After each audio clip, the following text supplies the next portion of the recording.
Hey guys, welcome to Lolita's Kitchen. If you're new here, thank you for stopping by, and if you're a regular, thank you for returning. Today I'm going to be showing you how to make Cuban coffee. Cuban coffee is one of my most requested videos. I have a Facebook page and many of you wrote me and asked me if I use a machine or something like that. No, I don't use a machine. So I'm going to show you how I make it. So what I have here is Café La Llave, which is a Spanish brand coffee, and you can use any Spanish brand coffee to make espresso. So this is Café La Llave is my favorite, so that's why I have it here. In order to make Cuban coffee, you're going to need a cafetera. A cafetera is this coffee pot right here. Growing up, I remember my parents drinking coffee, my uncles drinking coffee, and one childhood memory I remember is my uncle making coffee. He had a coffee pot, something like this, but he also used something called a colador, which is like a sock thing, and you put the coffee inside. It's like a filter, but it's a sock, and you pour the water through it. Those were the days. But anyway, this cafetera has three parts. The bottom part of the coffee pot is where you fill the water in. And when you're filling up the water, you fill it up to that little dot right there, and don't overfill it. The next part of the coffee pot is the reservoir, and that's where you fill the coffee. You put the coffee in that section and don't overfill it. And then you have the third part, which is where the coffee comes through. Now, a lot of people ask me how many teaspoons are you supposed to put inside this. You put enough teaspoons of coffee until it fills it up. So this is 2, because I never counted before. So now I'm going to count. This is 3, and this is 4. And let's see, I hope I don't overfill it. Let me see. No, I didn't overfill it. And I like to press mine down and just kind of level it off a little bit. And maybe I add a little more, just a little bit, because I like my coffee strong. It's not Cuban coffee unless it's strong. Okay, so, and I'm trying to be careful because I don't want to make a mess this morning. Okay, so that's that part. Now, you want to just put, oh, I wanted to show you, this is the bottom.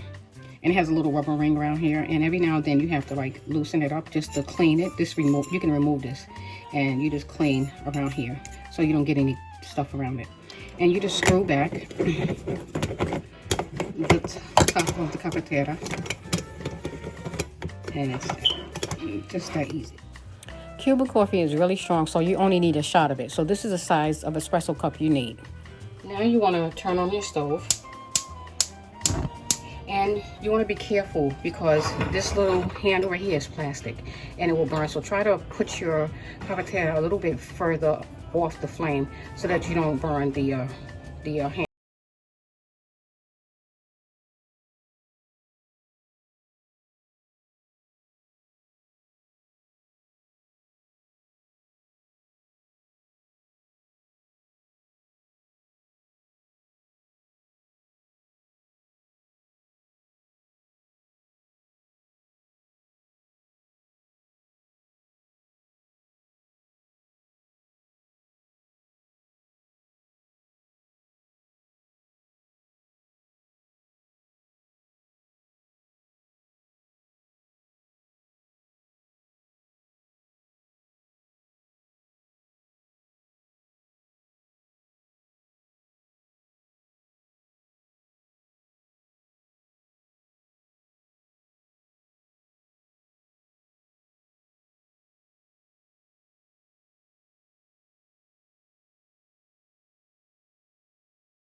Cold. Okay, guys, let me put this down.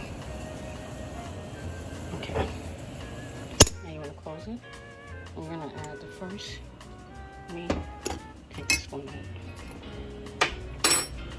I'm gonna add the first few drops.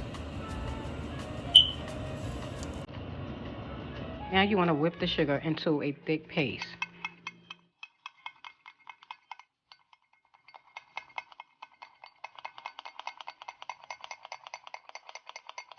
You want this the consistency to be like peanut butter almost. So you want to keep, see how the color changed from black to like a caramel color?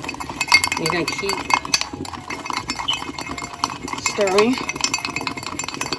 If you want mussels, this is what you're going to get with this. Well, basically what you're doing with the sugar is making a crema. Crema is like a paste. And that paste is what's going to give your coffee that foam on the top, which is called espumita. Espumita is the foam on top in Spanish. So we're going to move on to the next step.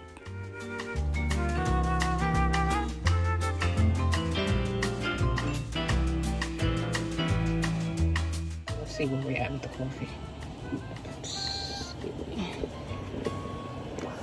Yes. Okay, now I'm going to turn the flame on, and I'm going to move on to the other side where the my coffee cup is. This is the best part of my morning when I make cafecito.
Thank you for taking the time out to watch this video. And if you haven't subscribed already, please hit the subscribe button and the notification bell so you'll know when I'm uploading new videos. Have a good day. God bless. Bye-bye.